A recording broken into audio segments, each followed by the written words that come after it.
Well, welcome in, welcome in. Uh, it's nice to be back. Nice to be chatting with all of you. Thank you for showing up, Hanbun, of course.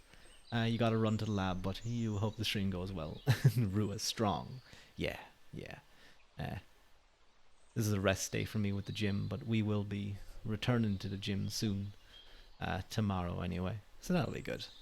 I'm currently running on my little laptop that's really struggling. Hopefully it doesn't crash. If it does, then I'll just restart and keep going. Thank you so much for the follow, Lintux. Triple X Lintux. Welcome in, welcome in. I hope you're having a lovely day. Uh, I know I said I was going to stream last night, and I didn't, and I do apologize for those of you who are looking forward to it. I was unfortunately, well, no, not fortunately, but just in terms of for streaming, unfortunately, um, talking with another VTuber that I really enjoy his content, and we ended up talking all the way until like 3 a.m. in the morning, and it was the same time for him as well. So it was a long chat. Like I think we started talking around 10, and it just kept going, and it was a really fun conversation.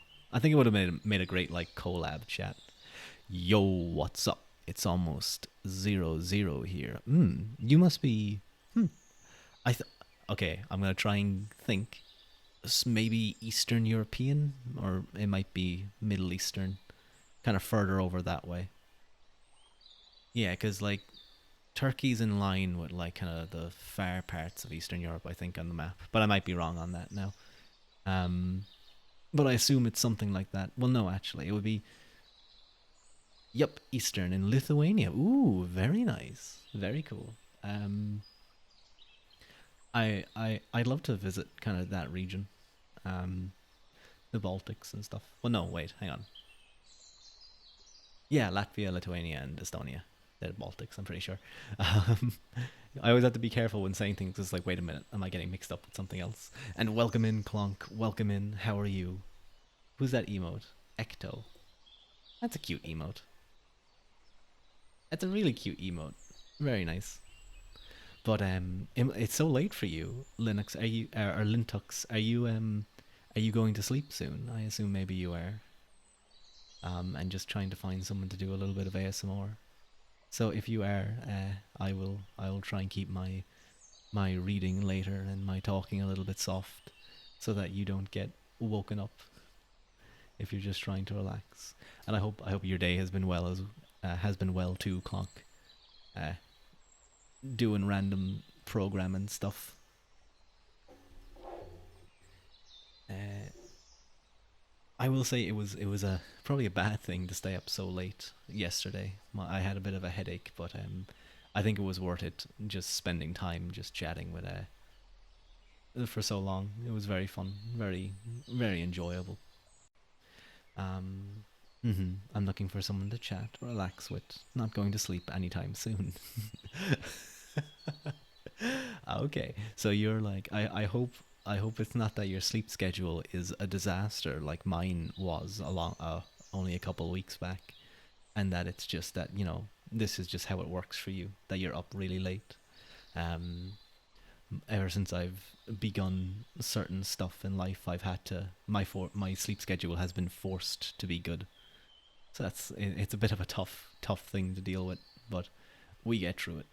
And that's kind of why I decided to stream a little earlier today, even if it is on a really old laptop that could die at any moment. Oh, right. Wait, what's the sleep schedule? Yep. You are similar to me. I assume that if you don't have anything on or no reason to get up too early, uh, your sleep schedule just slowly moves forward by a couple of hours until like you're awake in the middle of the night and you're not getting up until like 1 or 2 in the day. Maybe even worse. I know some people who are worse. Um, but I hope you manage to at least be get a good rest whenever you do fall asleep. Um, what the best worst thing is I'm still in school. so so you can mm, mm, I remember I used to, especially in my last few years, I would often come home from school, have some food, and then go to sleep. I'd take like a nap, and that led to me always being awake for ages in at night. But then when I went to sleep, I'd still in total get like mostly 7 or 8 hours of sleep over the course of the day. Not all at once, but it was decent enough.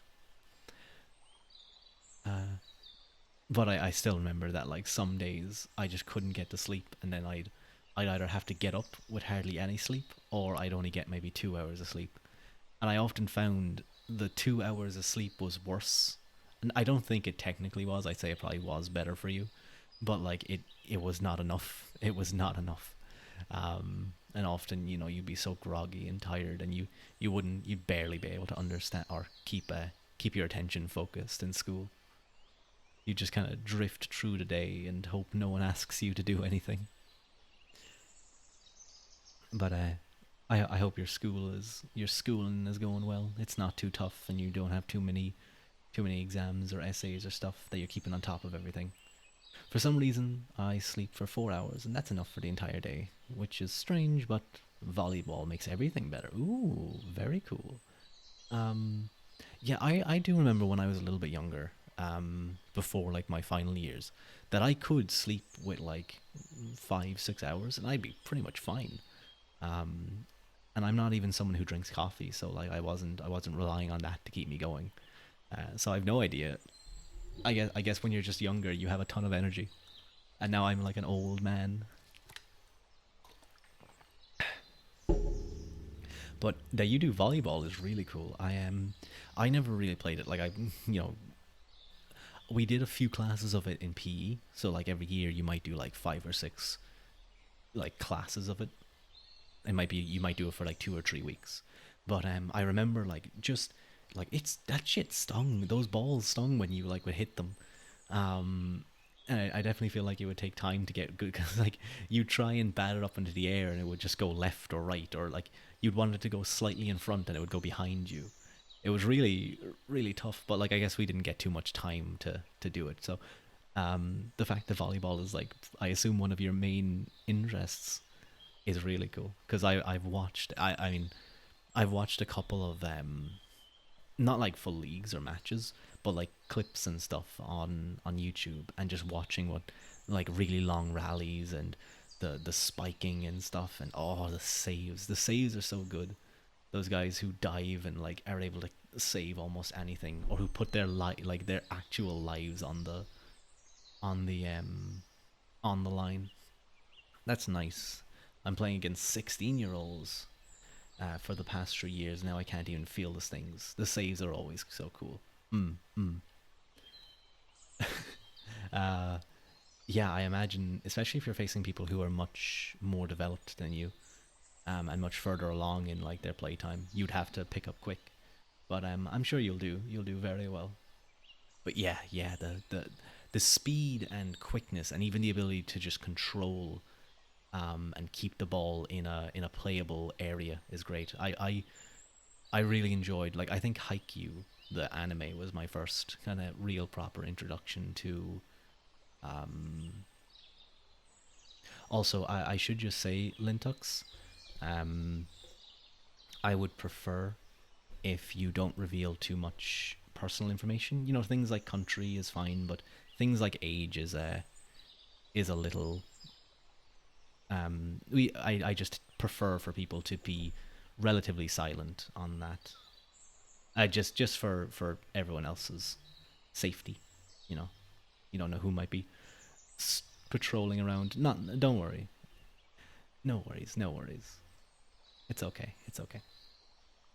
Um, but but yeah, Haikyuu was kind of the anime that introduced me to volleyball proper, which is that's why I really like some animes, like sports animes. They give you an insight into something you could never really, that I was just never into. I never got a chance to really play.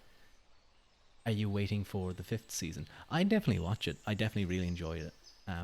I've watched, yeah, I've watched all of them. I love that, like, I think it was the fourth season, wasn't it? Where it was literally just one match. It was pretty much like one or two matches through the whole thing, which was quite the endeavor. But I'll have to rewatch it because it's been ages since I watched it. But it's really good. Uh, I love I love the guy in the first season, I think, or the second. I can't remember what his name is. He's like the handsome one, and he has a really powerful serve. I loved him as a character. He just had a certain presence as like the antagonist of the other main team. Really good. Yeah, the Inarizaki team was insane, especially that they had Maya twins. Oh no. It's been a while since I watched it. I do not remember the names of characters. I although I always loved, like, probably one of my favorite just of all time outros in in uh in the, what would you say, for the seasons, is I think it's season 3. And it's like it's a running shot of all the different teams, and they're all like, it's showing everyone, and it follows along, and it just has a really nice song as well. It's just really good. I love that you see all the personalities and stuff, and you see that, like, there's so many like fun characters in all the different teams. If I ever go to like some really sunny places that have like regular volleyball stuff on beaches, it would be fun to play some. Even though I'd be terrible at it. I'm sure it would be fun to try.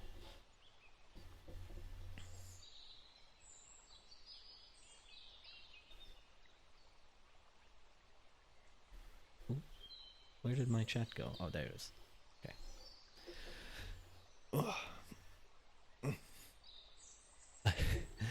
uh, I posted this on Twitter earlier, but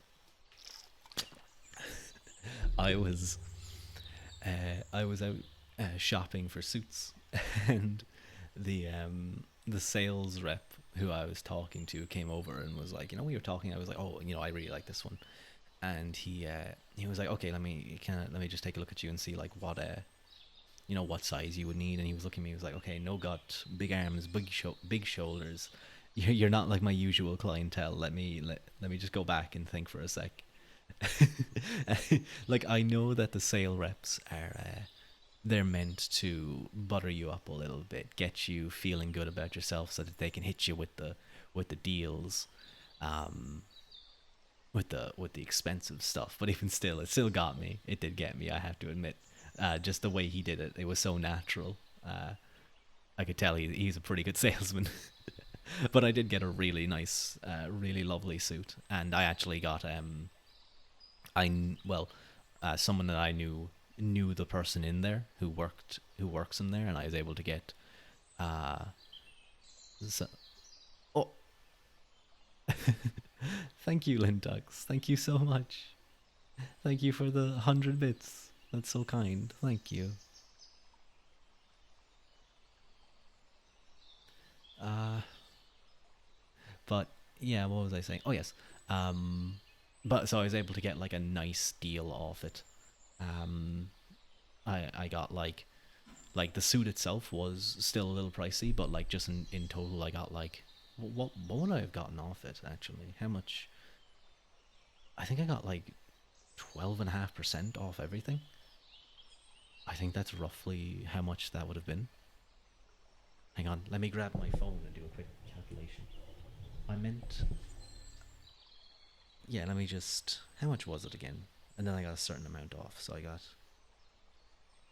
oh, it was actually about 15%. Of course, maybe, like, I can guarantee that I did get a discount off. I didn't just get robbed blind, because I did look up the various other stuff later to see how it compared, and I did get a pretty decent deal. They still made a profit, of course, but I was quite happy because I would have spent a lot more. Well, a good bit more if I hadn't gotten that. Uh, but thank you again, Lindux. That's very kind. I might wait a little bit before talking about some other stuff, so I might move into starting to do a little bit of reading. So, no problem, just want to help you out. Thank you so much. It is appreciated. Uh, okay, yes, so we're going to continue our reading of Regine Parnell's Those Terrible Middle Ages. Uh, Let me just. I feel like the bird sounds is a little low.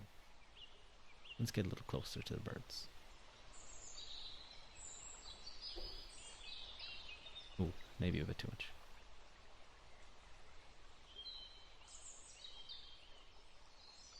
There we go. I think that's a good amount.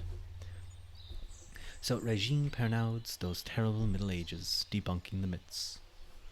Uh, we're coming close to the end of the book. There's only about 30 pages or so left, a little over 30 pages, I would say. So we might actually finish the. Oh.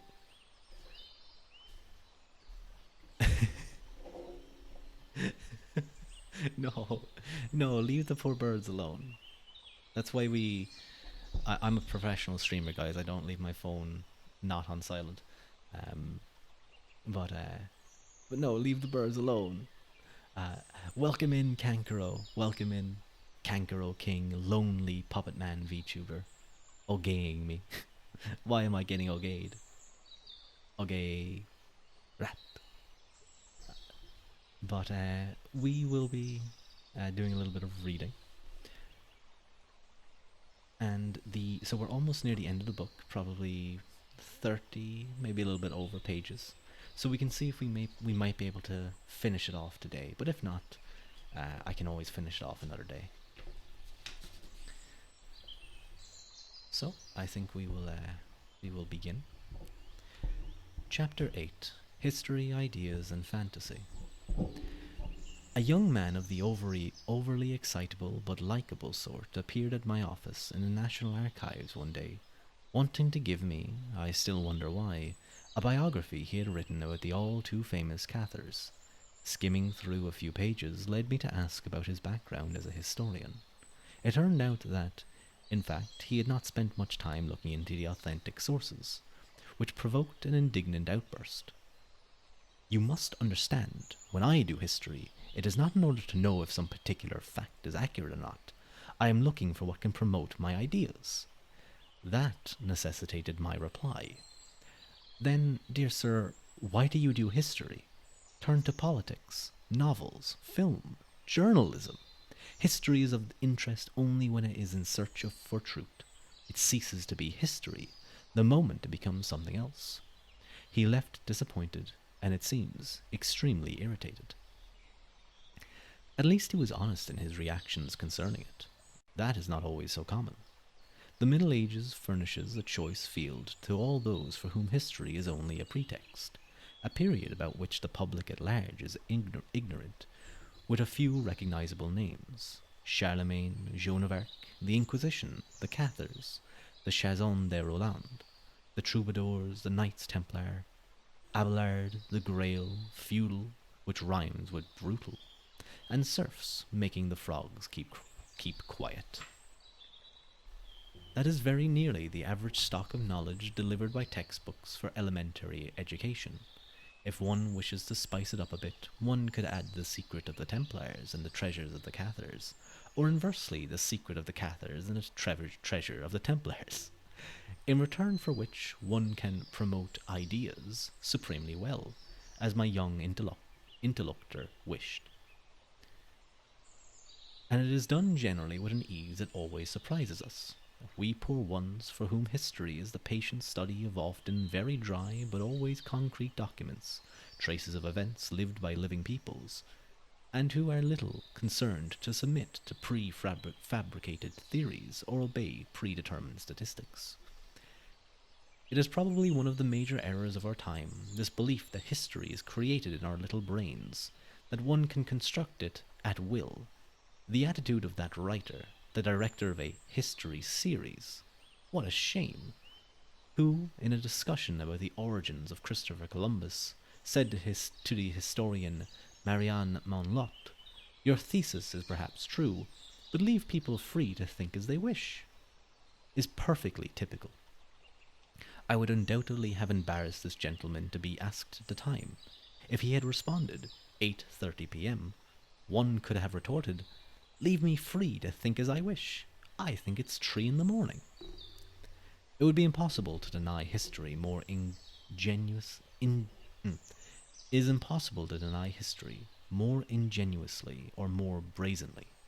The freedom of thought that history, like all scientific research, implies and necessitates can in no way be confused with the intellectual fantasies of an individual, dictated by his political opinions, his personal opinions, or his impulses of the moment, or more simply by the desire to write a big book with a large edition.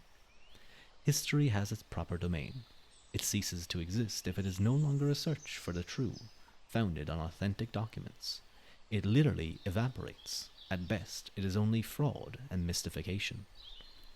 This is the place to cite the very fine definition by Henry Ernest Moreau. A man of science, the historian is. Oh, quote, "A man of science, the historian is, as it were, delegated by his fellow men to the conquest of truth." Someone will raise in objection the great successes of historical literature, but precisely when someone like Shakespeare recreates Henry V, he does so by respecting the truth of the person, so that history is revealed to us. Much more debatable is someone like Walter Scott, imposing an image of Louis XI that has nothing in common with the Louis XI of history, even if that image has managed to slip even into scholarly textbooks. Finally, we have what we see every day, borrowing the names of historical personages to pass off productions that have nothing in common, unfortunately, with the works of Shakespeare or even of Walter Scott, merely pitiful counterfeits destined to abuse the good people they scorn. With their eyes on the taste for money that the public is increasingly showing, a healthy reflex in an era of cheap philosophies, purely abstract systems, and merely intellectual, notional, cerebral theories, and so on, writers hastily adopt a few familiar names: Christopher Columbus, Joan of Arc, and so on. A few themes already known to trigger a political resonance, Cathars and Templars, in return for which they build a historical work, indeed a whole very saleable series, enlarging on the subject with a few mini-scandals according to proven journalistic methods. It is so easy, in fact, to manipulate history, consciously or unconsciously, for a public that is not knowledgeable about it. We have nearly daily evidence of this on television. When the events accounted are so recent that their distortion on screen can be corrected, there is only minimal harm done. But for an author to attack, and that is the appropriate word, the Albigensian question, for example, how many would be in a position to protest? He can blithely bring to life someone like Saint Dominic, some 20 years older than he was, confuse that person with another, and compose a tissue of errors that leaves the specialist amazed. The latter would have no resource but a critique that would remain nearly private in some learned journal. The Middle Ages is the Middle Ages is privileged material. One can say what one wants about it with the quasi-certitude of never being contradicted. So too the life of the medievalist could be consumed with redressing errors, for nearly always the facts, the texts of the time, contradict the legends accumulated ever since the 16th century and spread particularly since the 19th. It is very rare to begin a subject without having first to straighten out the fables to which it has given rise. To restrict myself to one very characteristic example, although drawn from recent history and not from the Middle Ages, I experienced this very thing not long ago, 1974, under conditions that might have been considered exemplary. A scriptwriter had called me at the National Archives, looking for documentation concerning the attempt made by Damiens against Louis XV. The scriptwriter had at first asked to see the parliamentary record from which the pages had been torn out. In fact, all historians since Michelet, more accurately since Ravaillac, I don't know who these guys are, have recounted the pages containing the parliamentary deliberations on the Damiens affair, have recounted the pages containing the parliamentary deliberations on the Damiens affair had been torn out. Now, on inspection of the authentic record, we have been able to ascertain that the latter is in fine condition and quite complete, that the pages follow each other in their original order of pagination, faultlessly, and that the deliberations are recounted at full length, without detectable addition or subtraction. Michelet also wrote that the object produced in evidence in this trial remained only one poor red rag, Damien's shirt. In fact, the collection in the National Archives of the objects produced in evidence for the state trial preserves intact, although very moth-eaten, Damien's entire outfit, simple for the period but being of admirably woven pure wool, carefully sewn and decorated. It would be for our time a true masterpiece of great tailoring. The error, in fact, is easily discernible. It stems from a first historian who repeated court gossip, according to which Damien's attempt was supposedly, as we would say, guided by high-placed personages, who would have wished their names hidden from the deliberations. A mere fable, totally unfounded, which the state of registers, like the records, everything once again absolutely complete, without the least thing missing, contradicts. Now Michelet, when he wrote the second part of his Histoire de France, that is to say, the monarchical period up to the Revolution, had been far removed from the National Archives for nearly 20 years. The Prince President had withdrawn him from the post he had occupied there because of his refusal to preach him a sermon in 1852. He thus wrote the chapter concerning Damiens on the basis of some very vague personal memories, the poor red shirt, and on the basis of an earlier historian, a bad choice under the circumstances. This is not the only occasion where we find in the last part of his work information of a quality far inferior to that of the first part, written before the events of 1848 and 1852. Consequently, with respect to Damien's attempt, it was necessary, first of all, to correct the initial inaccuracy that falsified the whole history of the trial of that unfortunate, a half-crazed victim of a penal procedure that became one of an unimaginable cruelty in the 17th and 18th century. Oops, I think I was moving the table a little bit there. You might have been hearing it. A typical anecdote, an error easy to rectify because it was a question of relatively recent history. For the Middle Ages, errors of that kind abound.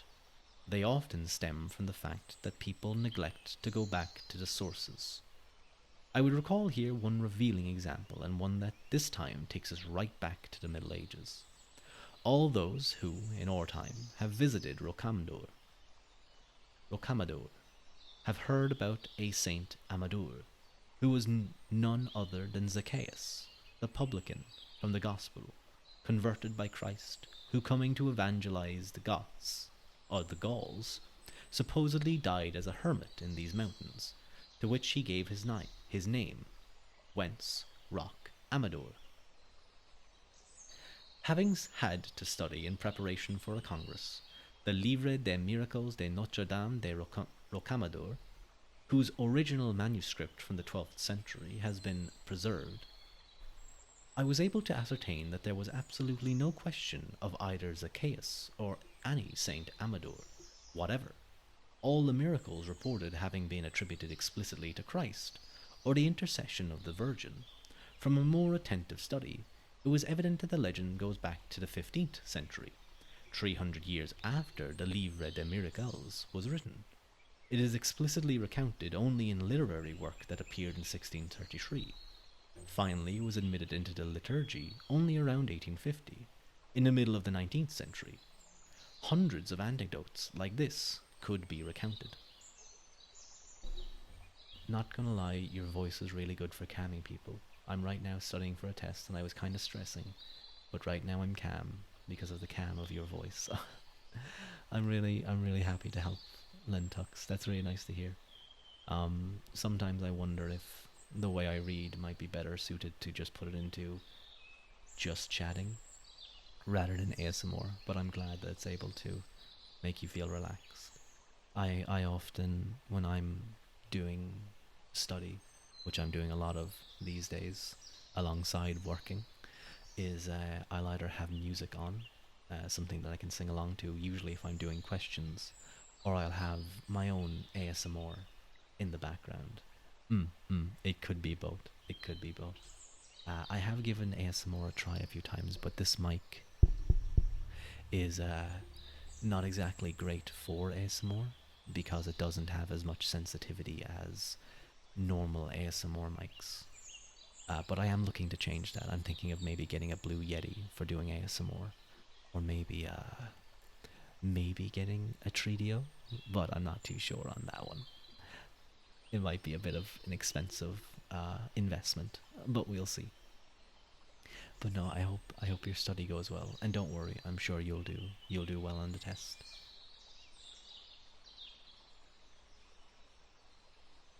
From what I know, the Blue Yeti is really good. It's a great, I think, just beginner ASMR, or not necessarily an ASMR mic. I would actually think that the current mic that I have right now is better for strictly just talking, while the Blue Yeti as a different kind of microphone is better uh, for ASMR. Hello, Clever. How are you? How are you? I hope you've been well. Welcome in. Welcome in. I hope things have been good. I really enjoyed that video. I was watching it while I was preparing for streaming. That video on the gammons and the different types of it, and just seeing the efficiency of it being able. I was even surprised that how effective once it got to 24 layers, and obviously once it got up to like 42 layers, how effective it was, or 48, sorry, it would be, in stopping the spear strikes. That was very impressive. Uh, Although it was really interesting how, if it did get through, even the 48 layers, it would go right through. But it's good to hear that you're doing well. His channel seems really nice. He had a very nice um, cadence, or just kind of like the tone of his voice was quite soothing. So I might watch some more of his stuff.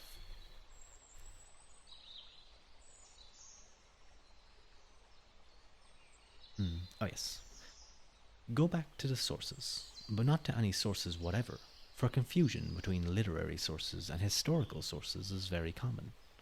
Obviously, when one takes literally, as of the first order, the content of the chansons de geste, or that of the chivalric novels, and tries to make their characters into examples drawn from current life, the humanity one describes as peoples with monsters, enormities, aberrations.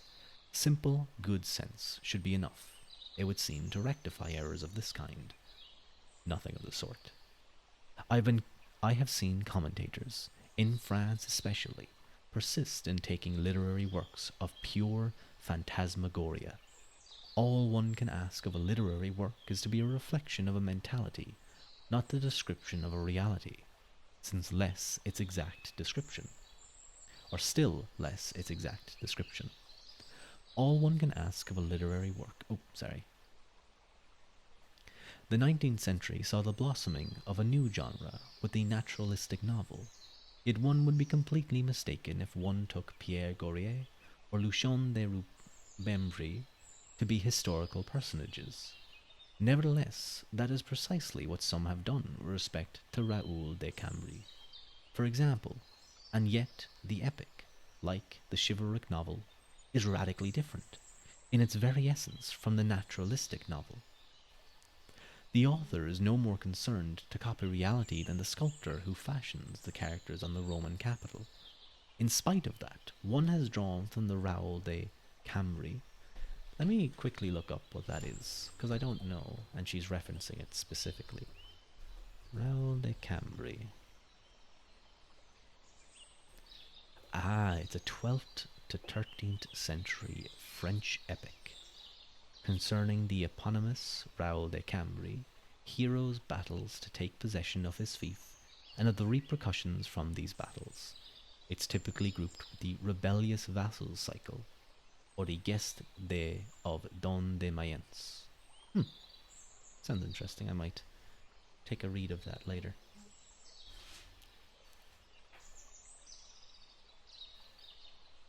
In spite of that, one has drawn from Raoul de Cambrai the prototype of a pillaging, ravaging, unjust, and cruel lord. It would have been more advisable to look for a prototype in chronicles, and still so more in documents like catillaries and other things of that kind. But it is easier to embroider all facts eternally on the same schemes rather than study donations, leases, acts of sale and exchange, and so forth. That, however, is where history is found, not in literature. All this goes to say that, in order to know a millennium of our history, an immense effort remains to be made on the historical, which is the scientific, level, by avoiding reference to some vague folklore fed by never ceasing chronicles, indeed merely by earlier studies, going back to the 18th or 19th century, and necessarily incomplete or of inaccurate interpretation. It is enough to remember the person of Abelard, who has been made out to be an unbeliever, a lost skeptic in a century of ignorance and degradation, trying to pass off as a skeptic the thinker whose every effort of thought was devoted to establishing the dogma of the Holy Trinity, the theologian who cleared the way for Thomas Aquinas himself, is in itself rather paradoxical. This is, however, what one reads nearly everywhere in popular works. The only one of Abelard's works that have been translated is the famous and wonderful Lettre à un ami, as well as his correspondence with Eloise. Do you have a schedule of Do you have a schedule of when you stream? I would really love to come back to talk or relax here. I don't, unfortunately, but what you can do is you could follow me on Twitter. Let me pull it up real quick. I should really make schedules, but right now I'm a little bit I don't think I'd be able to make one that I could stick to because I'm really busy with stuff. I usually stream around this time or maybe a little bit later, although I have been considering trying to stream earlier if possible. It's just trying to get so many things in motion and keep on top of work and study and health and excuse me and other things. It can be quite tough sometimes. But if you go here, and I should really get a bot that automatically posts these type of things, you can find, I'll usually post maybe about an hour or so before when I start streaming. So I don't know if you want to put on notifications for that. I will try and maybe I should. I do usually stream during the weekends though. Be it Friday, Saturday, or Sunday, I will get at least one stream in during the weekends, more likely to. And typically they will be around this time, usually around 9 to 12 is probably the chance that you'll catch me on here. Irish time, that is. So whatever time it is for you, about an hour back or a couple of hours forward. But actually, speaking of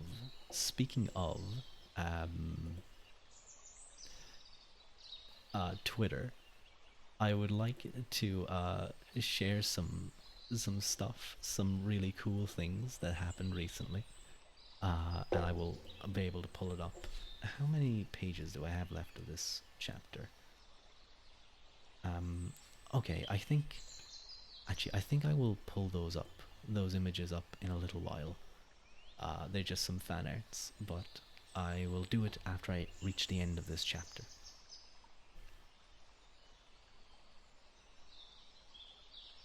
Abelard's philosophical works remains practically ignored, except by specialists who have read the Latin text. I personally had a rather curious misadventure with respect to it.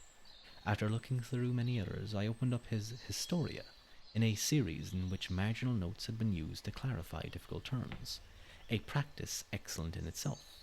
These notes had been written by a by a history agrégé. I'm not too sure what that word means. Let us remember that the aggregation and examination for admission to teaching positions in higher education forms, not historians, which is to say researchers working on original texts, but professors of history, which is not the same thing. Even that note was a little confusing. It's written a little oddly. It might just be a translation error. Now, I was greatly surprised to note the liberties that the annotator had taken with the texts of Abelard himself, particularly with Sic et Non, the work that had been used more than any other to make him out to be a skeptic. The annotator had inserted some comments drawn from the current textbooks. The result was very surprising, to say the least, for anyone who had taken the trouble to read the whole of Sic et Non itself. If he had merely read the wonderful prologue, which indicates the intention of the rest of the work, which is composed essentially of quotations from Scripture and of the Fathers of the Church, his comments would have been quite different.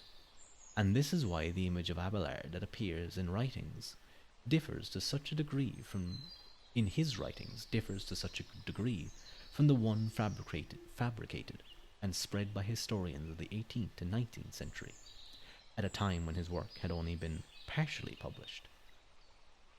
Well-educated readers wrongly believed until the authentic texts are quoted to them. The most striking example is undoubtedly that of Saint Louis, the least known of the kings of France.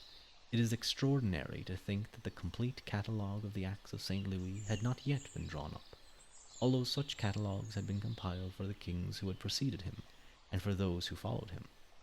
Perhaps the excessive number of documents that survive a reign that covered more than 40 years of our history has discouraged scholars. From all evidence, such a work would necessitate a team. Now, chartists, who are admirably trained in the study of historical documents, are in very short supply for such teamwork. We thus know St. Louis only through chroniclers, very well informed and at times endowed with immense talent, like Joinville, who allow us to grasp his personality, but we continue to have no knowledge of, or to know only in approximately his true work, the acts of his public and private life. And we might say, we only have second-hand knowledge of his reign. To emphasize the gaps in our information, let us point out that we still do not have a critical edition of Joinville's work itself, endlessly edited and re-edited. It is always only according to the old tradition of Natalis de Wiley. Wiley Coyote? That's what that name looks like. There is no question of an edition answering the present need of establishing a text according to existing manuscripts. Thus our knowledge of St. Louis's reign has not gone beyond the level of historical synthesis, on which we continue to rely. The work of Lenain de Tillemont, composed in the 17th century, but edited only a century later by Jules de Gaulle and the Société de l'Histoire de France, while the most valuable chronicle concerning that reign has still not received the attention it merits. Another example is a very different domain, which pointed out a recent thesis. We know that only a fraction of Stephen Langton's work has been published, precisely one sermon out of nearly 300, one biblical commentary, although he wrote a commentary for all the books of the Bible, and a single quaestio out of 70 had been made available to us. The public at large does not even know the name of Stephen Langton, but in order to appreciate this lacuna, one must know that all those from the 13th century up to our time who have quoted some particular passage of the Bible with its references, which represents several million or even billions of citations, owe something to the works of this person, who fixed, even for our time, the capitulation of the Bible, its divisions into chapters and verses, which even the Jewish Bible has adopted.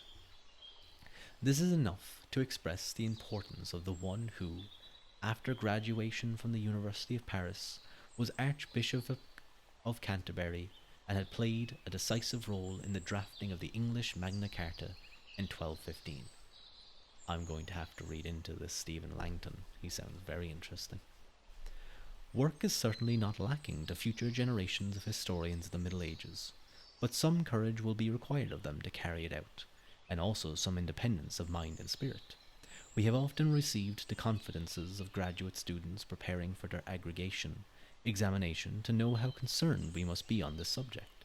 Those who want to do a master's thesis on the history of the Middle Ages have, with very rare exceptions, been discouraged by professors and future thesis readers whom they consulted. Not that deceptive motives need to be supposed in these people. Simply and more seriously, they did not have the necessary competence, and even less curiosity. So we arrive at this paradox. Those who are studying the history of Roman and Greek antiquity, and even Byzantine antiquity, have all kinds of difficulties finding subjects for these theses and doctoral dissertations, because the questions have already been studied and excavated in every nook and cranny.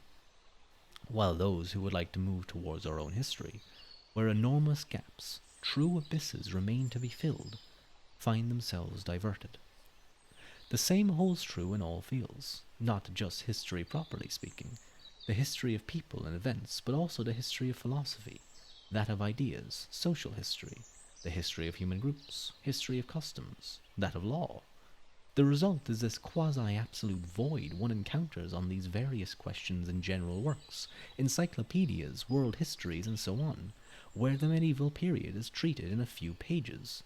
1,000 years, polished off, in total disproportion to all other periods, including the ancient period. Whatever the question considered, these 1,000 years are blithely passed over. Very characteristic was the attitude of that philosopher who, while loudly proclaiming his scorn for those at the Sorbonne, the university, and so on, nonetheless adopted with rare docility of mind the most absolute dogma of the Sorbonne in this matter, since he treated these 1,000 years in 5 or 6 pages in a Histoire de la Philosophie. For the Sorbonne, quote, for the Sorbonne there was nothing between Plotinus and Descartes, which is absolutely ridiculous.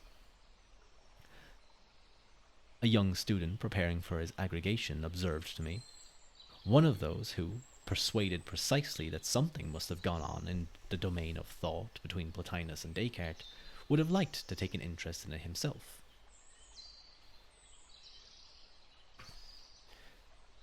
Is that a scientific position? Is it even quite simply an intelligent position? There will undoubtedly be a number of objections. Great names can be cited, scholarly journals, centres of medieval studies like the one at Poitiers, several congresses, seminars, and even some university courses, such as the course in medieval iconography at Mans. All that exists, but it does not invalidate the rule. The rule is that the student in literature does a thesis on Proust, and the student of history agrees to be interested in everything except the medieval period. At least that was so up until recently. One senses today, 1970s, a growing interest that might, after all, be capable of breaking open the doors of the university. Modern means of exploiting documents could allow a renewed and extended study of them. Information processing in penetrating the archives, it is destined to render immense services. Undoubtedly, it will be applied more to later periods, for it is very rare to possess for the feudal period whole groups of extensive and complete enough documents for there to be an interest in handling them by data processing. Some categories, however, would lend themselves to it. Consider, for example, the surveys of St. Louis and all that might reveal to us about the social life of the time. For the latter period, the parish registers have already been the subject of examination, but even so, if certain specialists are to be believed, have not been thoroughly explored. For in setting up the programs, the godfathers and godmothers, whose roles were so important in the past, were overlooked. Which is to say that no matter how perfect the means, they give their full yield, in history as elsewhere, only when they are conducted and used by already qualified researchers. What could be developed prodigiously, and is yet only in an embryonic state, is the use of processes of reproduction to gain a better knowledge of our past, in particular the reproduction of the miniatures in manuscripts. That represents a practically limitless and almost unused resource with respect to what might be done. The image, the knowledge we have of the Middle Ages through architecture, sculpture, stained glass windows, frescoes, even tapestries, open air documentation, represents not even 100th part of what we might learn from the reproduction of manuscript miniatures. If this were systematically carried out with the means of colour reproduction we have available today. It is quite surprising that in the audio-visual era, nothing has been undertaken in this sense on the requisite scale. A profound gap will remain in our knowledge of the Middle Ages as long as the necessary effort has not been carried out in this domain. For the moment, we always have to be content with nearly the same images, while manuscript illustrations, an incredibly rich source, we know that there are more than 4,000 miniatures, have remained stable, in contrast to what happened with frescoes, whose colours have more or less faded or paled, and represent an immense, or going back to the miniatures, and represent an immense panorama of interest not only to the history of art, properly speaking, but also to that of all social and economic life and so forth. Only England has made an effort. The British Museum offers visitors a permanent exhibition of some 200 manuscripts, and for those interested, provides terms of price and execution suited to the encouragement of reproductions. On the other hand, private collections of photographs, like the Cotelade Institute, allow a larger public to gain knowledge of what in France might be considered an unexplored treasure, indispensable to the knowledge of the Middle Ages and paradoxically less accessible than the results of archaeological digs, which are great generally, never long in coming to enrich museums. In 1969, shortly after man's first steps on the moon, while the television was questioning a group of children about the reasons for the technological progress of mankind, a little boy replied, "It is because after the Middle Ages, people began to think." He might have been 8 or 9 years old, but already he knew that during the Middle Ages, people did not think. I have already said this, but I must repeat this ignorance is not the pejorative of young children, which would be, of course, excusable, since they are repeating what they have been taught. I recall the conversation I had with a Catholic television reporter. The subject was Joan of Arc's trial. Le Monde had published an article about a recent work on Joan of Arc, and therefore Catholic TV could, in turn, without excessive risk, hazard to speak of her.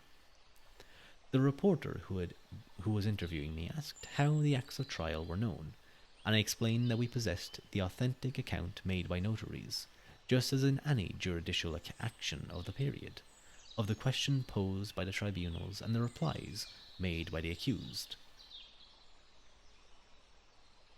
This is the reporter speaking. Quote, "But then they wrote everything down?" "Yes, everything." "That must have been a very big file." "Yes, very big." I had the impression I was speaking with an illiterate. "Then, in order to publish it, there would have been people who recopied everything?" "Yes, everything." And I could tell he was plunged into stupefaction, so intense that any insistence on the matter would have to be gentle. He murmured to himself, "It's hard to believe that those people could do things so carefully." Those people, so carefully. It was my turn to be astonished. Had this journalist never looked at a Gothic arch? He had never asked himself if, in order to have it hang suspended for nearly 1,000 years at some 130 feet from the ground, it might have been necessary to make it carefully. He reminded me of that other interlocutor who again, with respect to Joan of Arc, said to me quite haughtily, quote, "You would really think that if documents from that period did still exist, they would have to be in such a condition that one couldn't read anything at all in them." Unquote. Of course, in order to convince him, I would have had to invite him to come see some of the yards of shelving in the National Archives. he would have recognized that parchment and rag paper are much tougher than our newsprint. But that is of little importance. What is at issue is this infantile vision of one part of mankind's history. There is a primary and decisive progress that needs to be made in what concerns the Middle Ages, which would be to admit that those people were people like us, a humanity like our own, neither better nor worse, but before whom it is not enough to shrug one's shoulder or smile condescendingly. One can study them as serenely as any other people.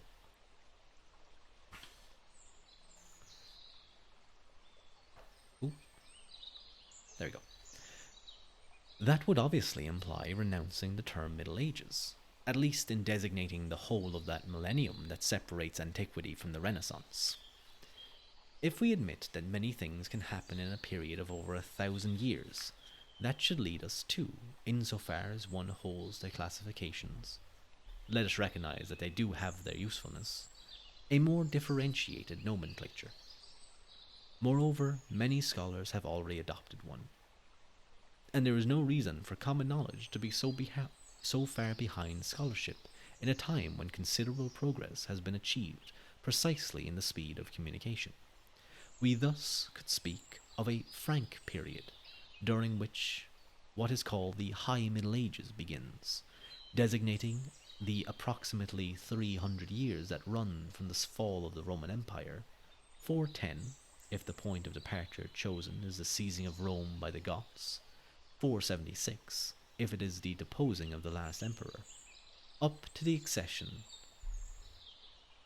of the Carolingian dynasty in the middle of the 8th century. We would thus enclose a first phase, which no more deserves to be forgotten than those that precede and follow it. It represents, if one seeks an equivalent, a time equal to that which runs from the accession of Henry IV, 1589, to the War of 1914. A second section could be the Imperial period. It saw the realization of a united Europe, which is not a negligible interest in our 20th century, and includes a period of about 200 years, like the period from the death of Louis XV, 1774, to our time.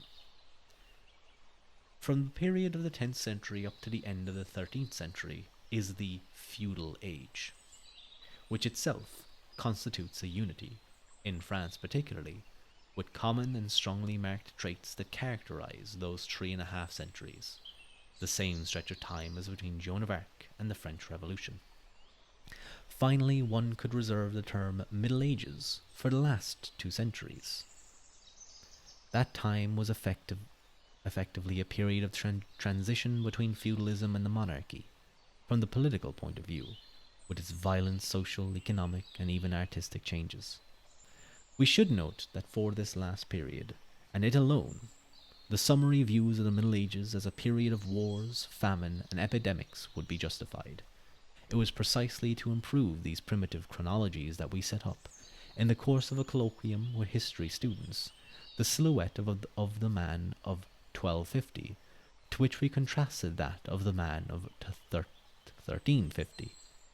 A fruitful confrontation between the two worlds, whose differences are radically apparent. In 1350, man in Europe had just been shaken by the most violent cataclysm he had ever known, the bubonic plague, or the Black Death, which, as we know, appeared in 1347 to 1348. And there's a note here that states it had raged earlier in Europe, in the 8th century, and had not reappeared since, and touched no fewer than 1 man in 3. Even so, that estimate has turned out to be lower than the true number everywhere. Accurate figures have been, or even so, that estimate has turned out to be lower than the true number everywhere accurate figures have been possible to obtain. It suffices to recall that at Marseille, for example, the religious houses of the Dominicans and Franciscans were entirely emptied, that some country villages were totally wiped off the map. In France, the plague followed the Battle of Crequi, which brought down in 1346, according to the expression of the time, the flower of French chivalry. which is to say, the noble families, those at the very least of northern France, were literally decapitated. In addition, a new element had just transformed the conditions of war, which made its appearance in the battlefield in the first half of the 14th century. Even if, even if, under the conditions of which it was used, it caused more fear than evil, its use reversed the proportion between the means of defense and the means of attack. Those who up until then were the weakest were about to become the strongest, and that created an entirely different mentality. If previously war was above all a matter of taking prisoners, now it was an attempt to kill the adversary. For some time yet, attention would still be paid to means of defense. It was a reason for which, in that 14th century, we see the appearance of the steel-clad knight, while in 1250 the warrior, who felt protected behind fortress walls and did not have to defend himself with firearms, was content with his coat of mail, with his helmet and leggings. In 1350, man himself had become a moving fortress, and moreover, increasingly hindered in his movements, devoted himself above all to means of attack.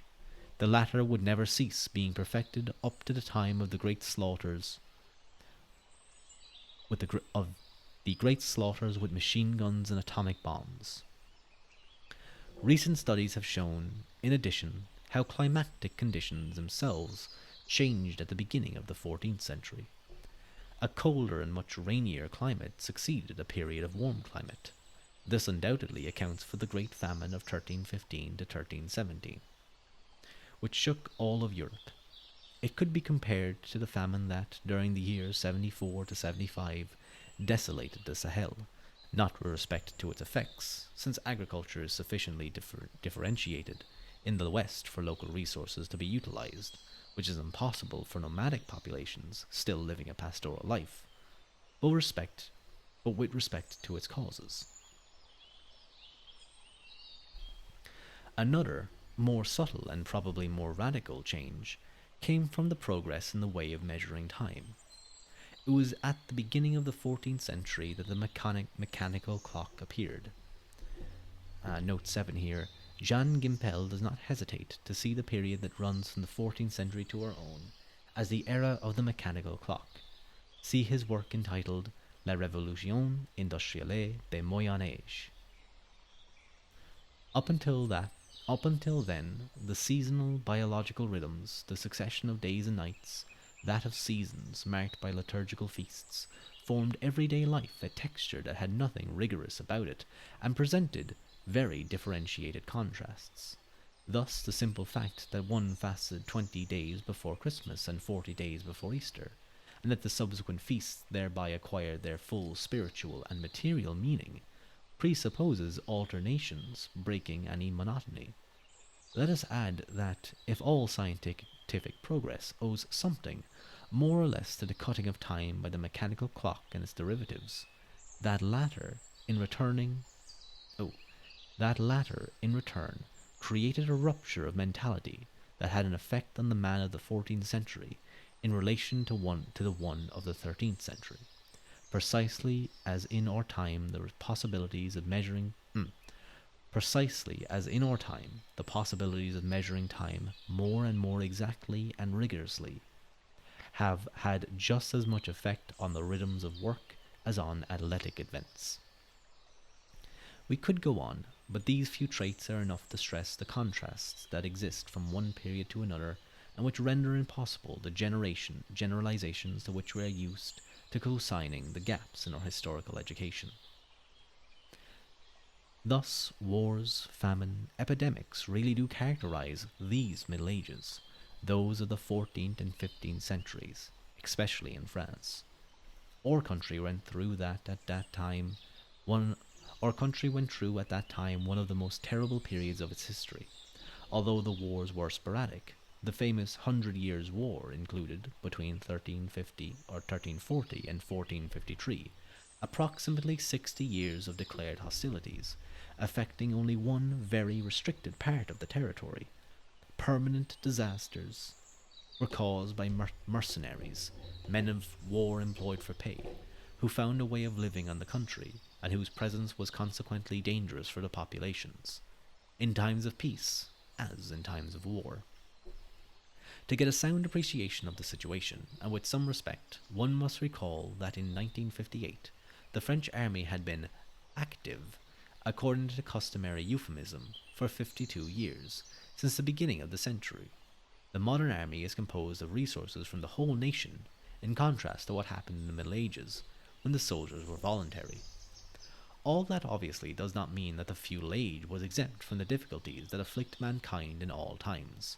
But let us reflect, for example, on the fate of Paris, which experienced no attack between that of the Normans in 1855 to 1887, and the troubles of the mid 14th century under Etienne Marcel. More than 400 years transpired without the city being touched by wars or internal disorders.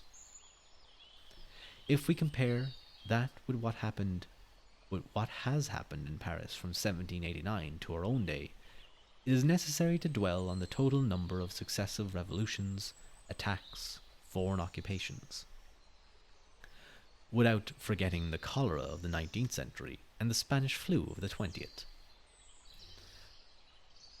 Our generation finds itself at at the junction of two conceptions of the world. One is that in which we have raised and which is heir to the 3 or 4 preceding centuries. At the centre of everything is erected the Homo academicus, animated by the reasoning reason, animated by the reasoning reason and Aristotelian logic, judging according to Roman law and admitting, in the way of aesthetics, only that of Greco-Latin antiquity. The whole within a three-dimensional universe whose limits and components, as Berthelot could believe even as late as the last century, will soon be entirely defined. It so happened that scientific progress determined. Oh, oh, hello. I had my headphones off because my ears. I didn't hear the sound. Hello, welcome in everyone. Welcome in Flansden. Thank you so much for the raid. Uh, Hello Vita. Hello Sinforma. Hello Caden. Thank you Flansden. Welcome in Raiders. I hope you guys have been well. How was your stream, Flansden? Did you have a nice time? Those emotes are so cute. And hello Lancelot. Welcome in as well. I don't know when I'm annoyed now because I don't know when you guys came in because I had my headphones off. Uh, because I was just like, oh, I'm just reading. I don't need to hear things. So I didn't hear it recently. Okay, that's don't don't lie to me. Half an hour ago.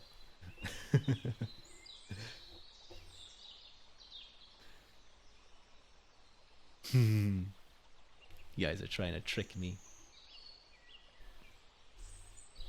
but I hope you guys had a wonderful stream. What were you guys doing? What was Flansden up to? Was he doing some fun stuff? We've just been reading. So I was he was drawing. Ooh, drawing. That's really cool. Very very cool. I will do my best with the lore. But what list out some of the stuff that he drew. Was he just doing like random art, drawing VTubers, drawing? Was he working on stuff, practicing? I wish I was a. I wish I had done a little bit of drawing when I was younger. Then I could make art. I could make the images in my mind. But instead, I get to hire other people. I can pay people to do things, and they'll draw them for me. But oh no, Ruadh lore. Okay, okay.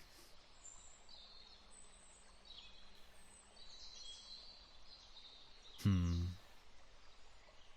Well, I suppose it's a good way to introduce myself to many of the raiders here. Welcome in, welcome in. My name is Rua Ua Quilta. Don't worry looking at my name.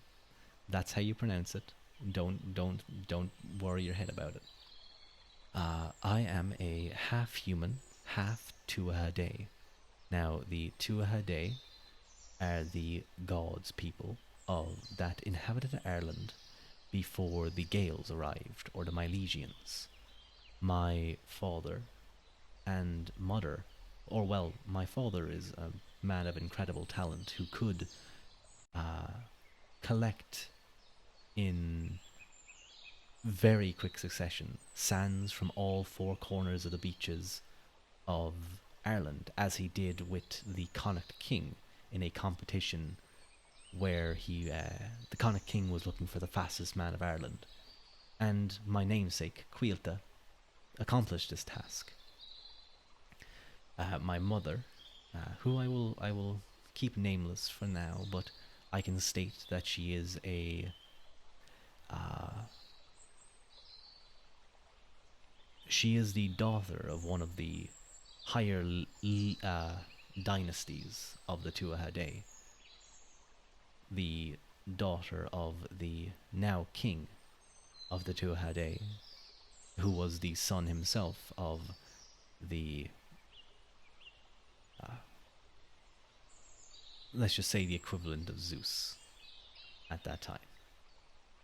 But I will keep silent on who exactly that is, for I want to be able to explain my lore a little more deeply when I have my full model, my full form actualized, and I can show it off. I can do like my a debut and have all the I can make up a little presentation and pretend like I'm a little boy at school trying to read off the slides.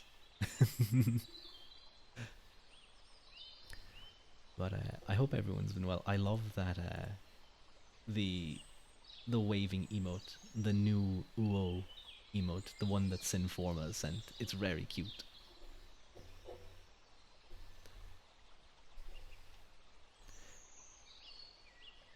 I'm going to need the lore is for real as fire. It was very I wasn't expecting to get asked it. So I'm gonna have to, because it's a redeem. You know what I'm gonna have to do? I'm gonna have to like have stuff written out and ready to go. Because then I can keep track of like what things I have revealed and haven't. Or I can just get rid of it completely and not have to worry about like having it suddenly trust on me. But we're actually almost at the end of this chapter, so I'm just going to finish off these last two pages, and then I'm going to talk a little bit about some art I got, and then I can show it off. Where was I? Yes. The whole. Yes.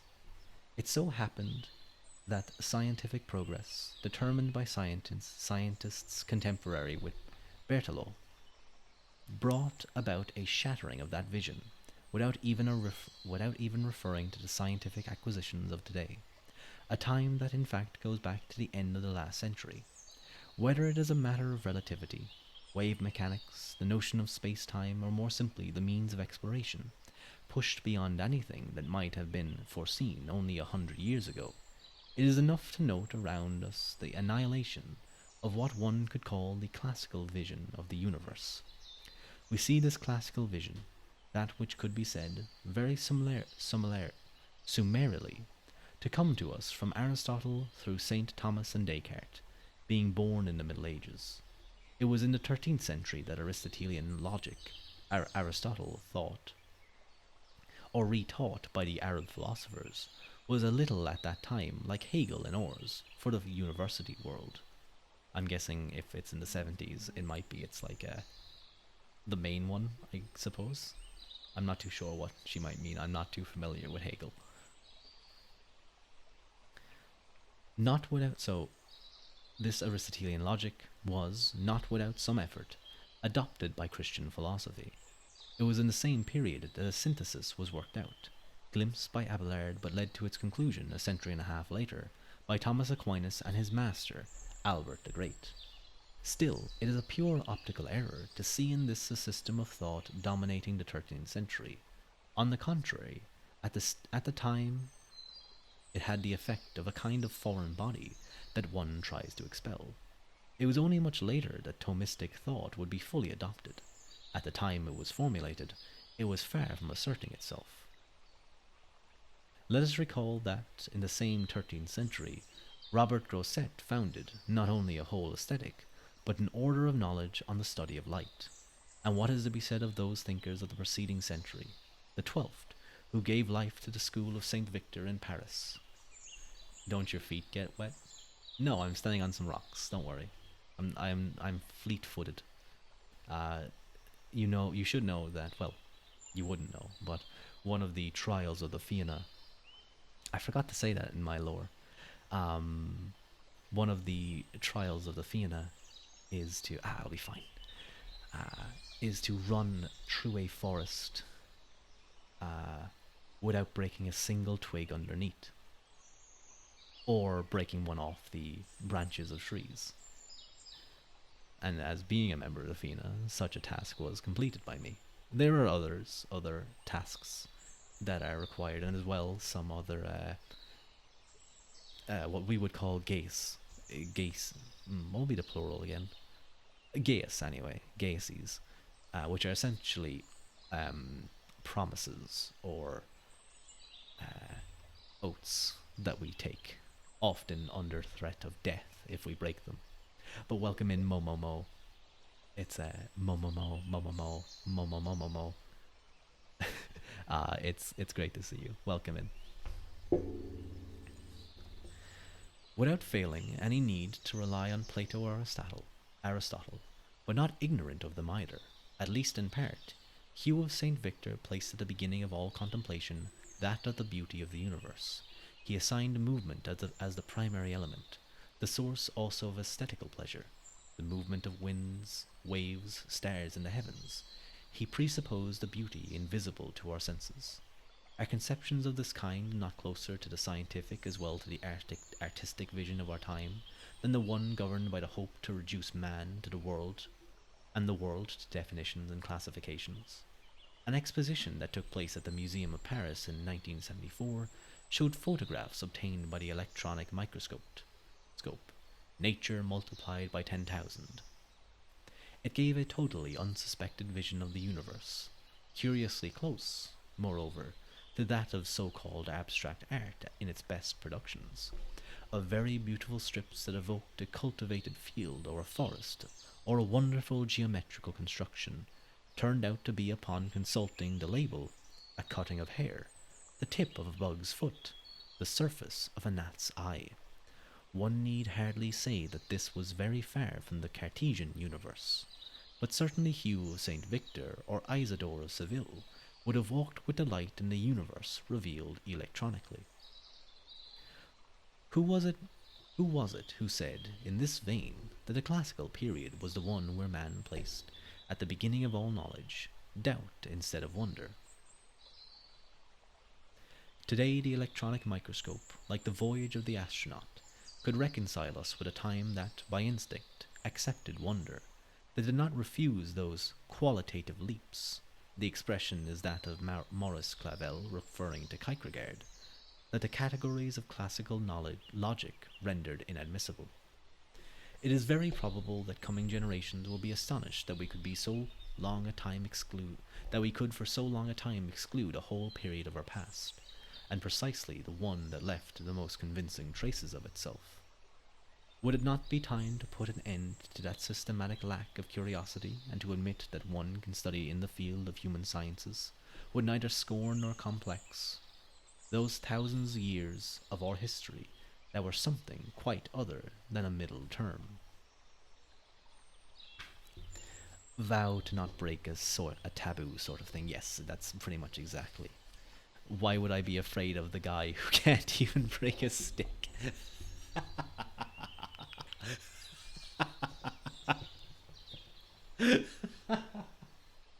That's a go. You got me there, Momomo. That's a great. I'm not even sure how I can respond to that. There was some interesting points there that I could go into a rant about philosophy, like some of the stuff there about movement or the Cartesian universe, or some other various things like the replacement of doubt instead of wonder as the beginning of philosophical thought.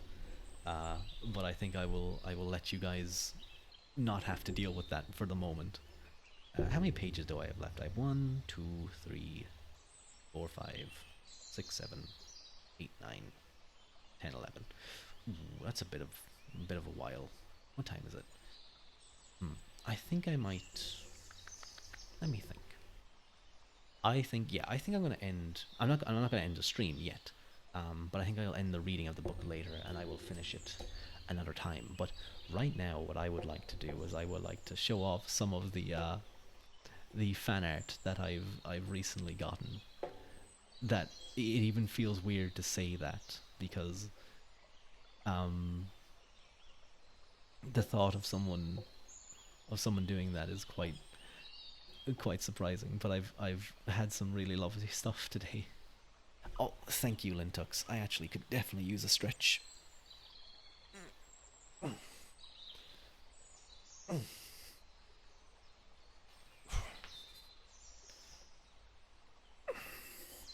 I always tend to stretch like my back and my lower back.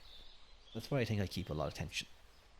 Because I've had injuries there before, and I think I tend to not put too much focus on them, if that makes sense. Or they're prone to getting a little bit tighter than other parts of my body.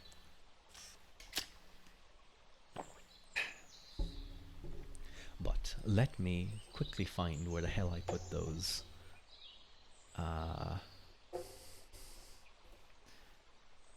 put those downloads. Surely they would be in here, correct? No. Okay, I will go on to Twitter and I'm gonna check where things are. And once I have them, once I have the images, I can pull them up. Oh god, my PC, or not my PC, my laptop is not enjoying this. It's at like, even just to run the stream, it's at like 60% CPU usage. Ah, okay, I see where it would have went in. Oh god, it's in. Oh god, I hope it's not in here and in here. Okay, okay, good, good. So, the first one I would like to show is a really cute piece of art done by Hanabi. Many people will know who Hanabi is. He does many little drawings of VTubers, and they're always so nice. I'm really considering making it my profile pic, but I will show you the one that has become it. Literally, I only got this recently, like not even, I think it was like today, like literally today, that he uploaded it on his Twitter. And I was like, oh, I'll make that my profile pic in a little bit. And then what happened was someone else sent some art onto me, and I'm going to keep that person's name quiet because they're uh, they're a good friend of mine on Twitter, but they wanted to remain anonymous, and I'll respect that. But we're going to show off the Hanabi one first. Isn't that cute? Look at it. I love the little smile, just a little happy smile. I love the way you can see the sleeves beginning to get bigger as it doesn't have the full body, but it's just like you can see that they start to branch out and they're going to get like big and long. Uh, I love the way Hanabi did the hair as well. Just the style of it. It's very nice. Very nice. I I find it so funny how you can click on like media and go through Hanabi's art and you can see all these similar sketches and little doodles and little drawings like this where it's like they all have colors. They're all in color and they're all matching the color scheme of the VTuber. And then there's me who is grayscale, and you might, if you had no idea who I was and you went through all his art and then you looked at this one, you were like, did he not color this one? Did he not like this guy? Wow. He must have just done this out of like, well, I guess I'll do this. And then and then it turns out that no, I just don't have any color. So it's a funny little look. Linky, I will give Linky. I will link to him. But yeah, it is so cute, isn't it? It's very nice. Oh wait, I'll move it here so that it's not. Oh, don't mess things up. There we go. Uh, God, my everything's so slow because this little laptop that could might not be able to anymore if it keeps pushing itself. Okay, where is it? Here it is. Here's the actual link to the art itself, and then obviously you guys can check out Hanabi.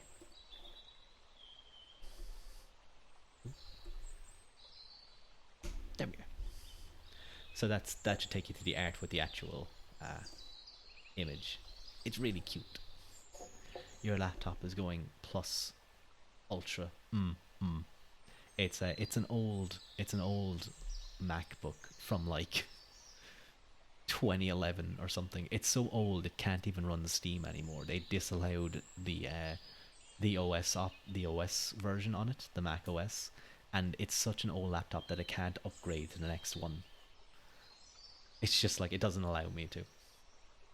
But yeah, I really like this little thing. And as I said, it was literally going to become my new like profile pic on Twitter because I was like, that's all his art is always such a good profile pic. But then I got a random message literally only like a couple of hours ago from a very nice and sweet person on Twitter that I know for quite a while, and they just did this. Even though I know, and if they are listening, I know for a fact that they were like they finally had some free time, and they did some art themselves, like to of their own Oshis of like certain people, and they were quite tired after working on that. And I only followed them, uh, or they no, I followed them ages ago for like when we first met, but they only recently found out about this, about that I am a VTuber, or at least my the way I look, and then they produced. Hang on, let me pull it up.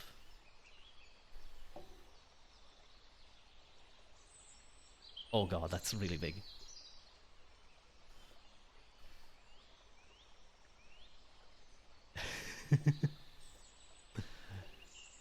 This I love it so much. It's so cool. It means a lot to me because of who it came from. But I just love it. It's such a great. I'm just smiling so much. Like it's such a shame you guys like I don't have tracking or anything because I just have the biggest dumbest smile on my face right now. I really like the green. The green eyes are very nice. Although I was probably going to be aiming for blue eyes, but I'm still not totally decided on that. But the green eyes are super nice.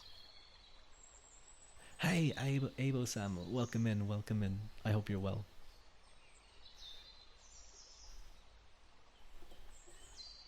Yo, what's up? Hope you've been good. But yeah, that's a nice drawing you got there. Yeah, it's two nice drawings and a third one, of course, including me, including the this art done by Dance Again, Dance Again Art, my actual model or PNG for the moment.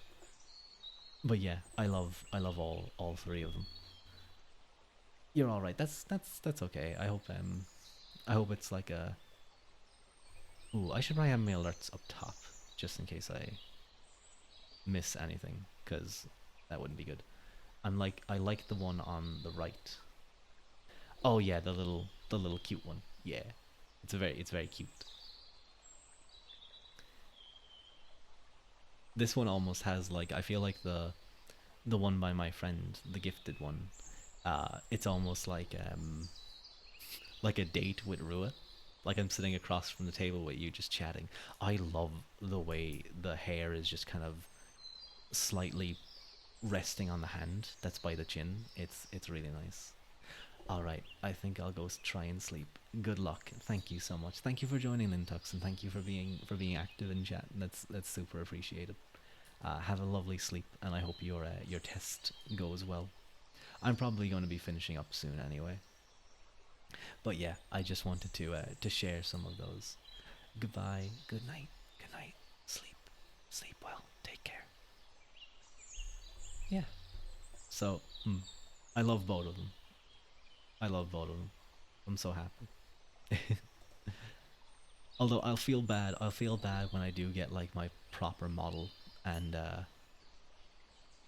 and then they won't be obsolete, but you know they'll just kind of be like of an older version. I feel like it'll be unfortunate because it's almost like I'm leaving it behind, but I'm not. I'll cherish them. But for now, I am just a sketchy little guy, so I can these completely match. Like clearly, both of these are me. You're gonna get a new model. I have one in the works. I have like an art model design. Like because the one you see here. Let me shrink this down. Oh god, if I bring that up, I know. I thought they would like lose quality. The one you see that I always have is it's not even like a proper model. It was just a little sketch that a friend of mine worked did so that I could decide on a certain design aspect. I never intended to use this as a PNG, but then I was like, you know what? While I wait, I may as well do this as a PNG. He did. He's a really great artist. Dance Again Art on Twitter, if you want to find him. He's on. I should have a link to him on my about page. But yeah, it's really nice. He just like he cooked this up really quickly. It's mad. Um, I would if I used Twitter. Oh, okay, fair enough. He has some amazing artwork though. Like there's some that like you should look up his Mikan art. Oh my god, I don't think I can show that on Twitch without getting in trouble. But yeah, he did do a wonderful job. But I do have a mama who's working on the model. It's in the works and it's coming along, and things are getting quite close. And it's a full body like live 2D model that could be, it won't be rigged, but it will be like fully designed, and it will have color. That'll be like a distinguishing feature. I might actually make an account of a lot of streamers like you guys that I follow. Wait, I might actually make an account. A lot of streamers like you guys that I follow post good stuff, as I heard. Mm, mm. I think for me, it's more the artists that like is the main reason why I use Twitter. I try, and obviously just keeping top of like mostly I just post like random anecdotes that I usually will then talk about on stream, and I will color. Yeah, God, I cannot wait. I cannot wait to have emotes. Once I have like my model, I can then go emoting, you know? Because all I have right now for my like subscribers is a fucking GG emote, and it's the dumbest thing. It's so dumb looking. Emote. Oh, I emote all over the place. Yeah, thank you, clever. Thank you for posting it. So dumb. But I uh, you I assume that's, yeah, I assume it's like the most basic emote that everyone has. But I leave it in there because it's funny. Uh, my forfeit language. Mm, mm. It's such a great way. Like just the versatility of so many. My favorite emotes are the ones that are like very versatile, where like you can use them in any types of situations. My favorite language. I was assuming that was the case. I also love the dancing emotes. Any of the glow sticks. I'm gonna cut these fingers. Oh, I know. When you keep making mistakes, especially on Twitter, or not on Twitter, on like Twitch, when you can't take it back, you're just so angry at yourself because you don't notice them until you've already sent it. I've often even posted tweets where I'm just like, there's a mistake in there and people have already liked it, and then you don't want to delete it because they've already liked it, and they just have to like it again if they wanted to. But what time is it actually? It is currently 25. Okay. Yeah, because I need to be up pretty early tomorrow, and I didn't get the best sleep last night. So I think I'm going to. I think I'm gonna end it there. I'd like to thank you all for joining me. If you haven't and you'd like to come back, I'd very much appreciate a follow. What I meant was like it was 25 past, um, and close to midnight. Thank you for the stream. Thank you so much for showing up, Abel. Even if I didn't, even if I wasn't on for long, or if even though you didn't catch too much of it, um, I know I always hate when I come into a stream and they're like, I say hi for like 5 minutes, and then they end stream. It's like, no, I wanted to spend more time. I wanted to hang out, but yeah, it's tough trying to keep up with so many different streamers. It often happens. Or the worst one is when you don't even get to say hi. It's like you see the stream and you click into it, and then it just comes up. The stream you were watching has ended, or the streamer has ended their stream, and it's just like painful. But what I think I'm gonna do is I'm gonna look for some people to uh, raid. Who is on? Okay, laptop, don't crash on me. So true. Mm. And there's so many tubas that I want to watch, but so little time. I used to have so much time, but now I'm like an adult, and I have to do stuff. I think. Ooh. Will we do Daya? Will we raid into Daya? What? I just hovered over Daya's like stream, and his title is Sm- Smash or Pass Horror Movie Villains Edition.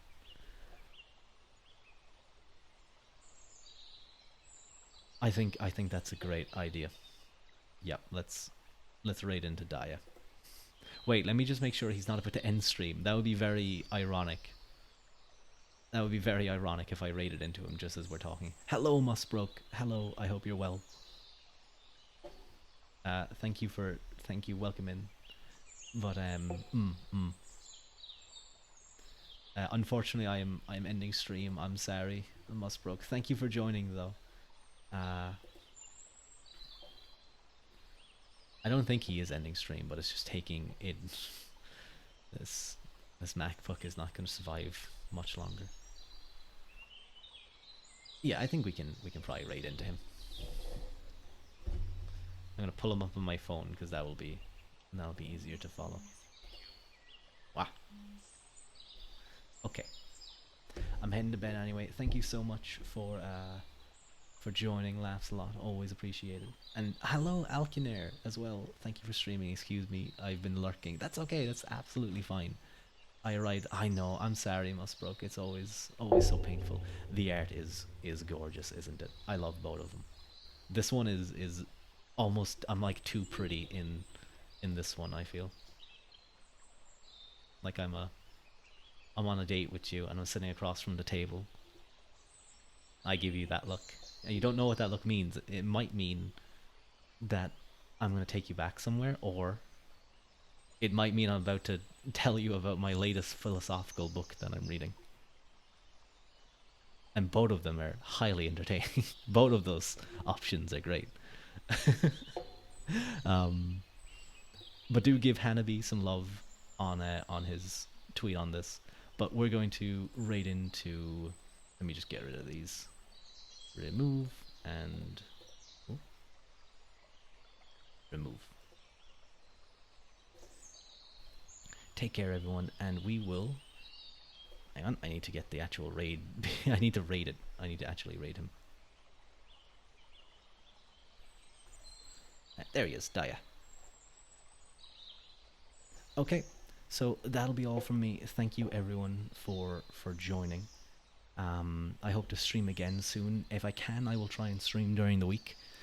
But that'll just depend on whether I have the time or whatever. But I'll see you guys when I'm able to. Slán, Slán go foil, and go red Mila Mahagat.